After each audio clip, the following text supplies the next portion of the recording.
जो लोग अपने राज्य में आबकारी घोटाला और जिन लोगों ने भ्रष्टाचार की सीमाएं तोड़ दी, मैं नहीं समझता कि मैं उन लोगों की बात का कोई उत्तर दूं। जो लोग जिनके दामन खुद दाग से भरे हों, उनको आरोप लगाने का कोई अधिकार नहीं है।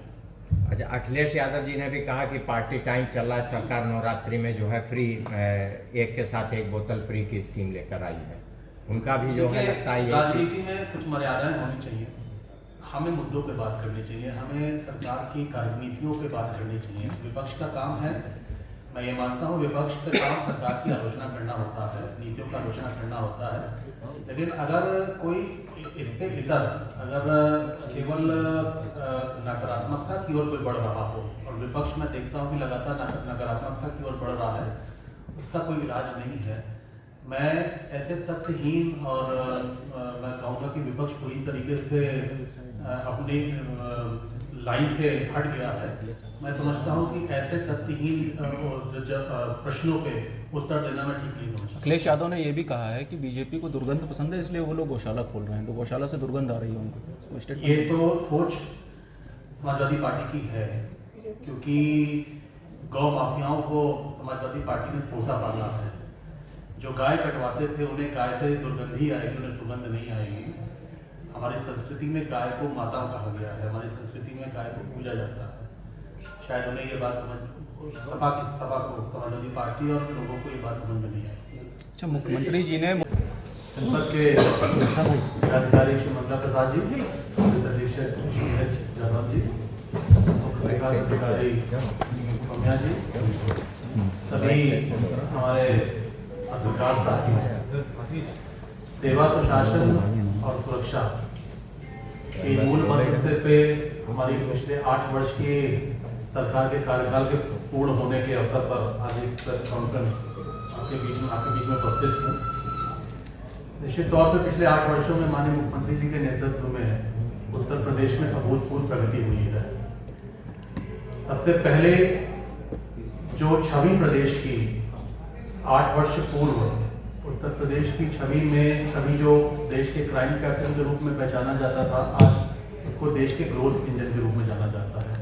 एक परसेप्शन पूरे देश में बदला है प्रदेश के लिए, और मैं समझता हूँ कि इसमें एक बहुत बड़ी उपलब्धि इसलिए हुई है कि आज प्रदेश में कानून का राज स्थापित हुआ। लॉ एंड ऑर्डर प्रदेश में पिछले 8 वर्षों में मुख्यमंत्री जी के प्रयासों से, उनकी सरकार के नेतृत्व में आज प्रदेश में लोगों को सुरक्षा का माहौल बना और सुरक्षित महसूस हुआ। और यही कारण था कि प्रदेश में औद्योगिकरण तेजी से बढ़ा, क्योंकि हमारी प्राथमिकता है कि हम प्रदेश के गरीब, युवा, अन्नदाता किसान और नारी शक्ति, हम इन 4 जो हमारे सेगमेंट्स हैं हमारे सोसाइटी के, हम इन चारों सेगमेंट्स को समृद्ध करना, उनको विकास की धारा से जोड़ने के मूल मंत्र पे काम कर रहे थे। इसके लिए सबसे पहली चीज जो मैंने कहा सुरक्षा था, वो हमने 8 वर्ष में हमने प्रदेश में माहौल पैदा किया है। आज प्रदेश की अर्थव्यवस्था बढ़ी है। 40 लाख करोड़ से ज्यादा के प्रस्ताव जो प्रदेश सरकार को मिले थे इन्वेस्टर समिट में, उन प्रस्तावों में करीब 11 लाख करोड़ से ज्यादा के प्रस्ताव माननीय अभी 1-1.5-2 साल पहले माननीय प्रधानमंत्री जी के कार्यक्रमों द्वारा ग्राउंड ब्रेकिंग सेरेमनी से उनको धरातल पे लाने का काम होगा। हमारी जीडीपी 11.5% की दर से लगातार बढ़ रही है। अगर देश में औसत की बात करें तो वो करीब 9.6% है। हम देश की औसत से बढ़कर हमारी जीडीपी ग्रो कर रही है। आज देश की जीडीपी में जो मैं यूपी का शेयर, मैं जिसको कहूँ कि हमारा जो योगदान है वो करीब 9.2%, 9.2% है, जो देश में दूसरे स्थान पर है। महाराष्ट्र पहले है जो 11.5% के स्थान पे खड़ा है, हम 9.2% पे है। ऐसे ही अगर मैं रोजगार की बात करूँ, सरकारी नौकरियां देने में पिछले 8 वर्षों में हमने करीब 8.5 लाख से ज्यादा सरकारी नौकरियां देने का काम किया है प्रदेश के नौजवानों को, और पूरी निष्पक्षता से, पूरी पारदर्शिता से, बिना पक्षपात करे हुए हमने प्रदेश के नौजवानों को समायोजित किया। और अगर ऐसे ही मैं इंडस्ट्री की बात करूं तो MSME सेक्टर के 96 लाख से ज़्यादा यूनिट्स में हमारे प्रदेश के करीब 1,90,00,000 नौजवानों को, युवाओं को, युवतियों को, बेसिकली यूथ को समायोजित करने का काम किया है। ऐसे ही अगर मैं किसानों की बात करूं, ये आप सब जानते हैं कि बिना किसान को समृद्ध किए हमारी अर्थव्यवस्था नहीं बढ़ सकती। मैं गन्ना सबसे पहले मैं अगर गन्ना किसानों की बात करूं, हमारी सरकार ने पिछले 8 वर्षों में 2,80,000 करोड़ से ज़्यादा गन्ने का भुगतान किया है, जो पिछले 22 वर्षों के मैं 8 वर्ष की बात कर रहा हूँ, 2017 से लेकर 2023-24 तक, जो पिछले 22 वर्षों से में जितना गन्ने का भुगतान पूरे प्रदेश में हुआ था उससे भी 66,000 करोड़ रुपए ज़्यादा है। आज मैं अगर बात करूं तो आज हम प्रदेश में सबसे ज़्यादा एथेनॉल का प्रोडक्शन कर रहे हैं। 200 करोड़ लीटर का प्रोडक्शन आज हम एथेनॉल का प्रदर्शन कर रहे हैं। आज हम सबसे ज़्यादा शीरे का प्रोडक्शन कर रहे हैं। सबसे ज़्यादा शीरा का कहीं उत्पादन हो रहा है तो हमारे प्रदेश में हो रहा है। आज हम खाद्यान्न उत्पादन की बात करें तो हम पिछली सरकार की तुलना में करीब 20% की वृद्धि के साथ हमने खाद्यान्न का उत्पादन किया है। और अगर मैं गेहूं और धान की खरीद की बात करूं तो गेहूं में करीब 2.5 गुना और धान में करीब 3 गुना से ज़्यादा की खरीद सीधे किसानों से हमने करने का काम किया है पिछली सरकार की तुलना में। ऐसे ही अगर मैं सुरक्षा की जो पहले ही बात कर दी है कि अगर NCRB की आप रिपोर्ट देखेंगे तो हर मानक में क्राइम में कम हुआ, चाहे वो हत्या हो, चाहे वो बलवा हो, चाहे वो महिलाओं पे अपराध हो, हर हत्या हो, हर तरीके से क्राइम में कमी आई है। हमने सभी 75 जनपदों में साइबर सेल की स्थापना करी हमारी सरकार ने। ऑपरेशन त्रिनेत्र से करीब 11 लाख CCTV कैमरे को लगवाने का काम किया। और इसी के साथ साथ हमने पुलिस कमिश्नरेट व्यवस्था को हमने लागू किया है। इंफ्रास्ट्रक्चर में आप सब जानते हैं कि आज हमारा प्रदेश एक्सप्रेसवे प्रदेश के रूप में पहचान बनी है। 6 एक्सप्रेसवे अभी संचालित हैं, 11 पे निर्माण कार्य चल रहा है। गंगा एक्सप्रेसवे बनने के बाद पूरे देश में एक्सप्रेसवे की दृष्टि से हमारे प्रदेश की हिस्सेदारी 55% हो जाएगी, जो सर्वाधिक है। अगर मैं एयरपोर्ट्स की बात करूं, एयर कनेक्टिविटी की, तो आज़ादी के बाद से 2017 तक प्रदेश में केवल 4 एयरपोर्ट्स थे, लखनऊ, बनारस, गोरखपुर, आगरा। आज हमारे प्रदेश में करीब 16 एयरपोर्ट संचालित हैं 8 वर्षों में, और जिसमें 5 अंतर्राष्ट्रीय एयरपोर्ट हैं। जेवर का एयरपोर्ट भी बहुत जल्दी शुरुआत होने जा रही है प्रधानमंत्री जी के कदमों द्वारा। इनलैंड वाटर कनेक्टिविटी को भी हमने शुरू किया। हमने उसकी अथॉरिटी बनाई, इनलैंड वाटर वेज अथॉरिटी, और हल्दिया से बनारस तक का हमने रूट सबसे पहले हमारी सरकार ने शुरू किया है। ऐसे ही नगरीय विकास की बात करूं तो 14 से 17 नगर निगम हो गए हैं, और स्मार्ट सिटी के माध्यम से सभी 17 नगर निगमों में 10,000 करोड़ से ज्यादा के विकास के कार्य हमारी सरकार करा रही है। ऊर्जा क्षेत्र में भी अभूतपूर्व वृद्धि हुई है। आज करीब 2,79,000 मजरों को हमने विद्युतीकृत किया है, जो पिछले 70 वर्षों से में जो 1,28,000 था, हमने केवल 8 वर्षों में उससे दोगुना किया है। विद्युत आपूर्ति में लगातार हम लोग ने बेहतर उसको किया है। जिला मुख्यालय पे 24 घंटे है, ग्रामीण क्षेत्रों में 20.5 घंटे है, तहसील में 22.5 घंटे है। और अगर मैं उत्पादन की बात करूं तो हम लगातार उत्पादन बढ़ा रहे हैं।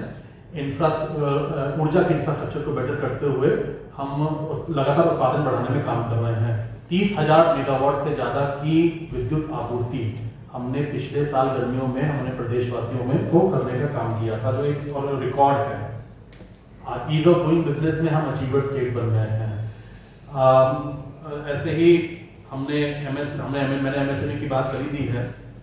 इसी के साथ साथ चिकित्सा स्वास्थ्य में भी अगर मेडिकल कॉलेजेस की बात करें तो हम हमारे माननीय आदरणीय प्रधानमंत्री जी ने जो 75 जनपदों में 75 मेडिकल कॉलेज का एक विजन दिया था, उस विजन पे हम काम कर रहे हैं। और लगातार हमारे प्रदेश में मेडिकल कॉलेज की संख्या बढ़ रही है।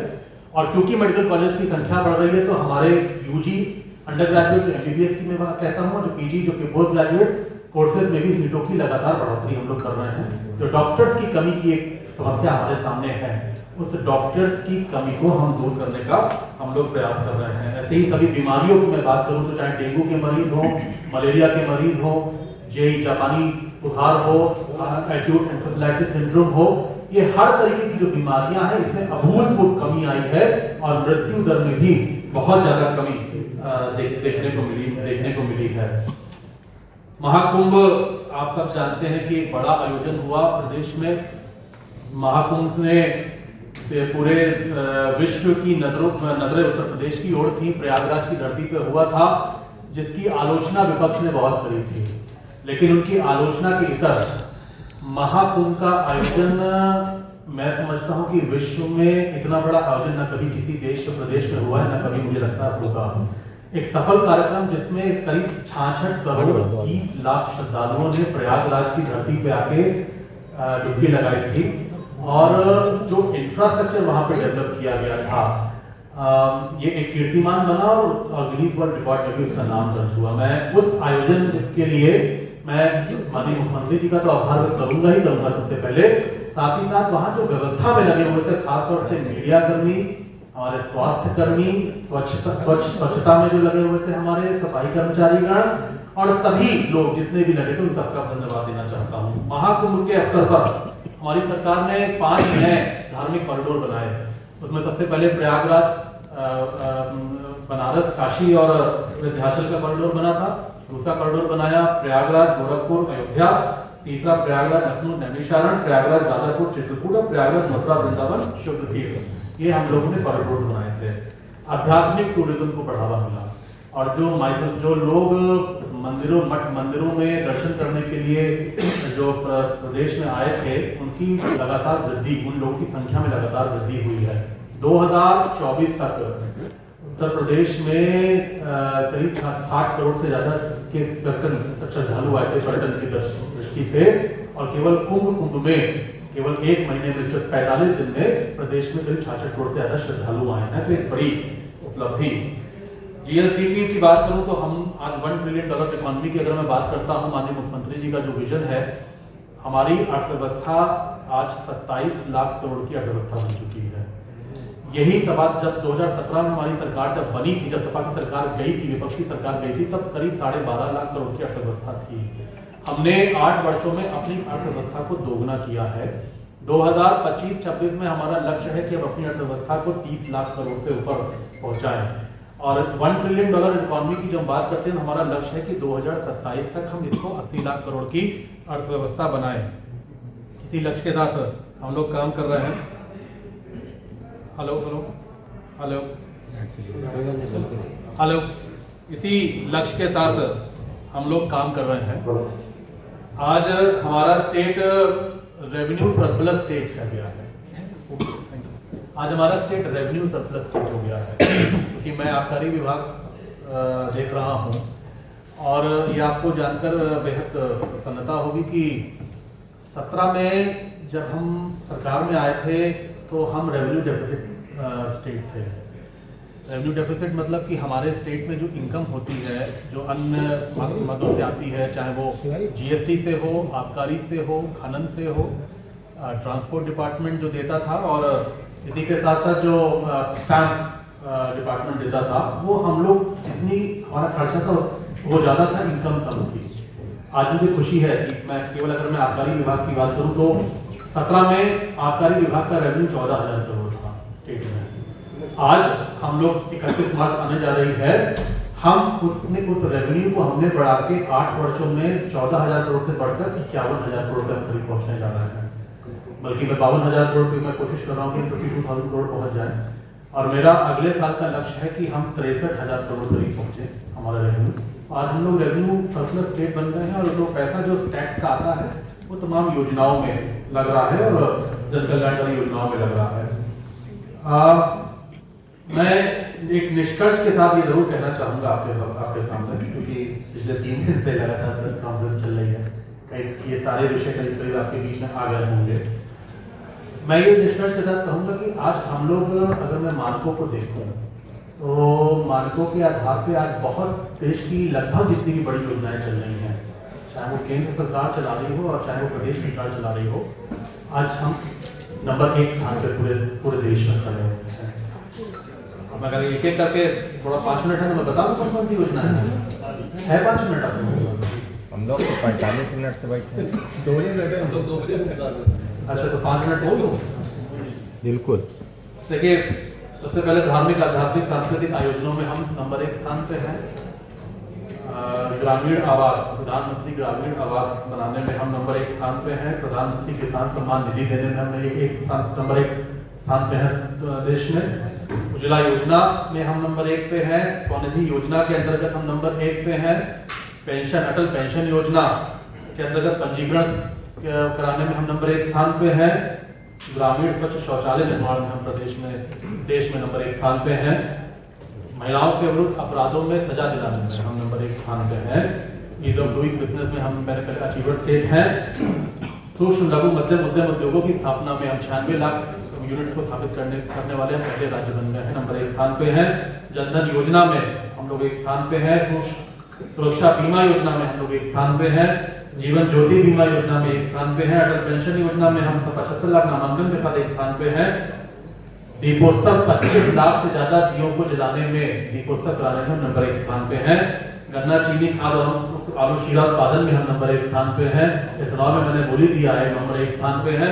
कृषि निवेशों में किसानों को डीबीटी के माध्यम से भुगतान कराने में हम नंबर 1 स्थान पे हैं।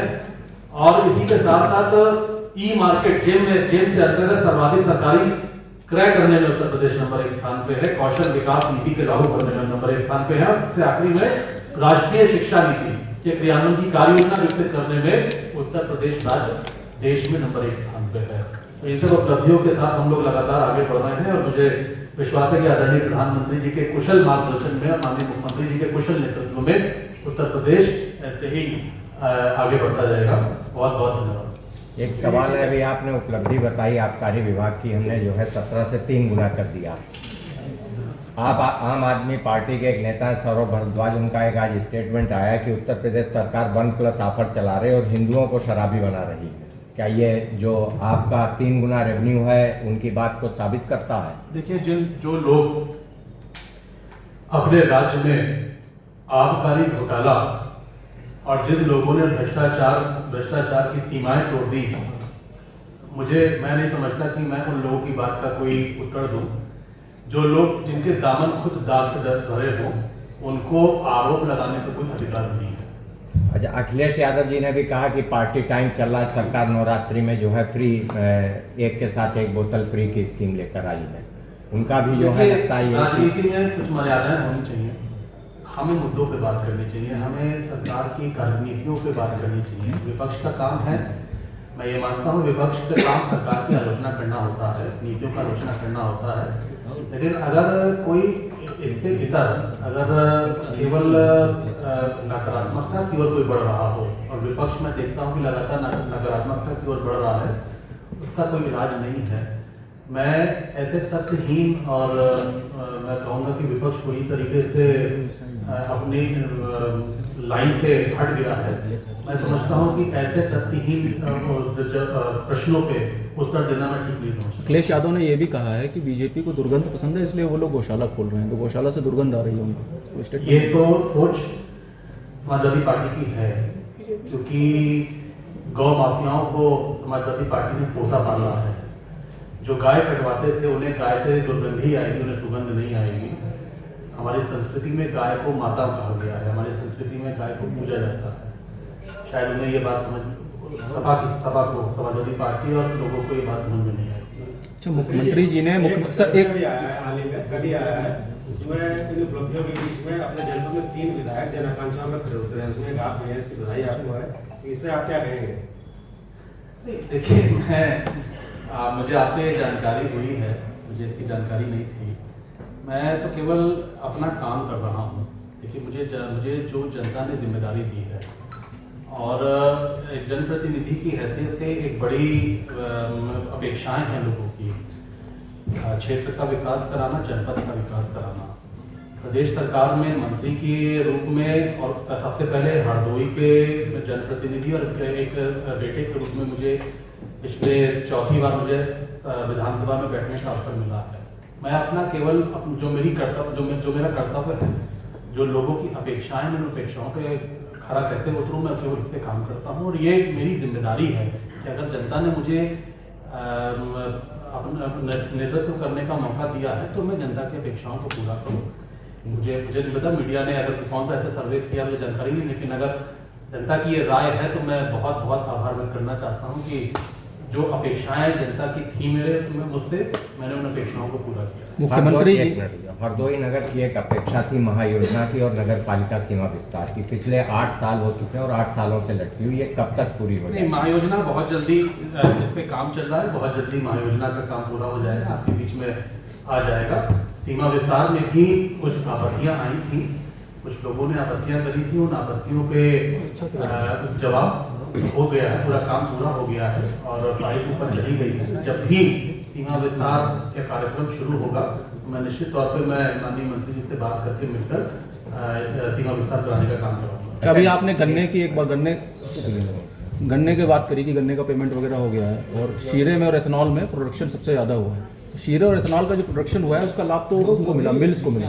गन्ना जो किसान कह रहे हैं कि हमारा तो दाम बढ़ाया नहीं गया, लागत हमारी दिन प्रतिदिन साल दर साल बढ़ती जा रही है और गन्ने का रेट बढ़ने रहा है, तो किसानों को क्या मिला? देखिए, एथेनॉल बनने से सबसे ज़्यादा लाभ किसानों को ही होता है, क्योंकि एथेनॉल बनाने में शीरा इस्तेमाल होता है। शीरा एक रॉ मटीरियल है और जितना गन्ना चुराई होगा उतना ही शीरा निकलेगा और शीरा जितना निकलेगा उतना ही एथेनॉल का प्रोडक्शन करेगा। जो पैसा आता है वो गन्ना पेमेंट में ही इस्तेमाल किया जाता है।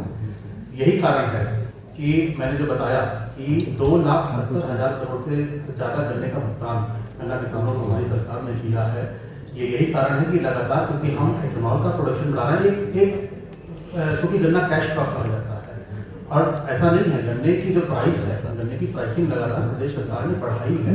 हमने पिछले 8 वर्षों का अगर आप आंकड़ा देखेंगे, 17 में क्या गन्ने का प्राइस था, आज क्या गन्ने की MSP गवर्नमेंट दे रही है, उसमें करीब मैं मानता हूँ कि 60 से 70% की वृद्धि पिछले 8 वर्षों में सरकार ने करी है। अखिलेश यादव का एक बयान आया है, विदाई का समय आ गया है, 8 वर्षों में कोई भी उनका काम नहीं है, बेरोजगारी, महंगाई, भ्रष्टाचार बढ़ गया है। इसका सर्टिफिकेट मुझे उनसे लेने की आवश्यकता नहीं है।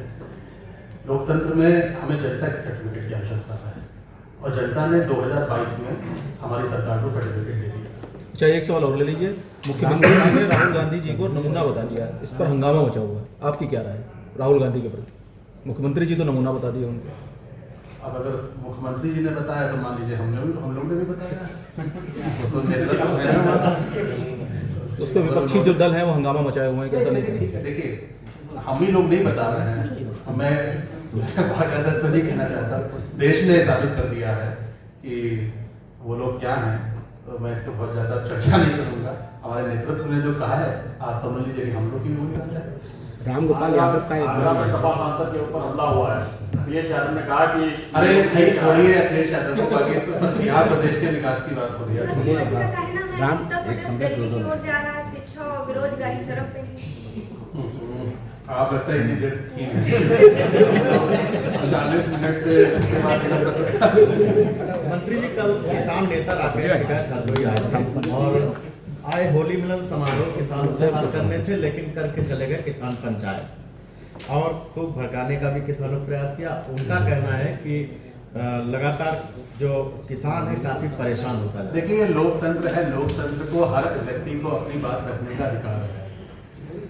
वो आए थे हरदोई की धरती पर, अच्छी बात है, उन्होंने जो भी बात कही, लेकिन किसान ये जानता है। आप देखिए, किसान जो भी ये आंदोलन होते हैं, इसमें किसान नेता अपनी राजनीति चिपकाते हैं। आम किसान ये जानता है कि उसका भला अगर कोई कर सकता है, उसका भला अगर किसी ने किया तो हमारी आदरणीय प्रधानमंत्री जी और मुख्यमंत्री जी के निर्देशन में चल रही सरकारों ने किया है। तो हर व्यक्ति को अपनी बात कहने का अधिकार है, तो वो अपनी बात कहते हैं। बाकी किसान जानता है कि उसकी भलाई किसमें है। जब उनसे पूछा गया कि गेहूं का समय शुरू हो गया है, तो गेहूं किसान, सरकार ज्यादा रेट देती है, गेहूं किसान ज्यादा नहीं ले लेते, तो फायदे में कौन रहता है? तो कहने लगे कि फायदे में रहता है व्यापारी। देखिए, हमने पूरी तरीके से बिचौलियों को खत्म किया है। ये पिछली सरकार की तरह नहीं खरीद बिचौली कर लेते थे, आज सीधी खरीद किसानों से होती है। किसान बहुत खुश है, किसान बहुत खुश है। बोलिए, बहुत बहुत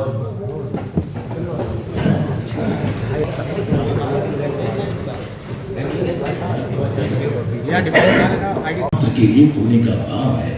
ये महाकुंभ 2025 प्रयागराज है। ये भारत की आस्था का सबसे बड़ा महोत्सव है। पूरे यूरोप की जितनी जनसंख्या है डुबकी लगा चुके हैं, स्नान कर चुके हैं। पौराणिक कथा है कि प्रयागराज में त्रिवेणी तट का पुण्य स्थान है। कलश से अमृत की बूंद गिरी थी। उसी पुण्य धारा प्रयागराज में पौष पूर्णिमा से महाशिवरात्रि तक 45 दिन के आयोजन में 66 करोड़ 30 लाख से अधिक श्रद्धालुओं का आगमन। जापान की 5 गुना आबादी, यूके और फ्रांस की लगभग 10 गुना के बराबर की आबादी ने त्रिवेणी में पुण्य की डुबकी लगा डाली। उनके मार्गदर्शन में हम सफलता के नए प्रतिमान को खोते हुए आगे बढ़े और आप सबके साथ 144 वर्षों के अंतराल पर आयोजित हुए महाकुंभ में सनातन भक्ति के विराट प्रवाह से दुनिया का साक्षात्कार हुआ। इस महीने में कश्मीर से कन्याकुमारी और अरुणाचल प्रदेश से गुजरात के कच्छ तक सनातन गर्व के महापर्व में शामिल होने के लिए करोड़ों श्रद्धालु के लिए विनम्र पड़ता, ये सब अद्भुत। अमृत स्नान के समय अखाड़ों एवं नागा सन्यासियों का परंपरागत छावनी प्रवेश, सन्यासियों कल्पवासियों से लेकर परिवर्तन को स्थापित करने में जिस प्रकार महाकुंभ गुजरात 2025 का अभूतपूर्व कार्य रहा, मुझे लगता है इस कारण विशिष्ट अतिथियों एवं जानी मानी हस्तियां संगम स्नान के पुण्य की भागी बनी। 100 से ज्यादा देशों से आए विदेशी नागरिकों ने भी महाकुंभ में वसुधैव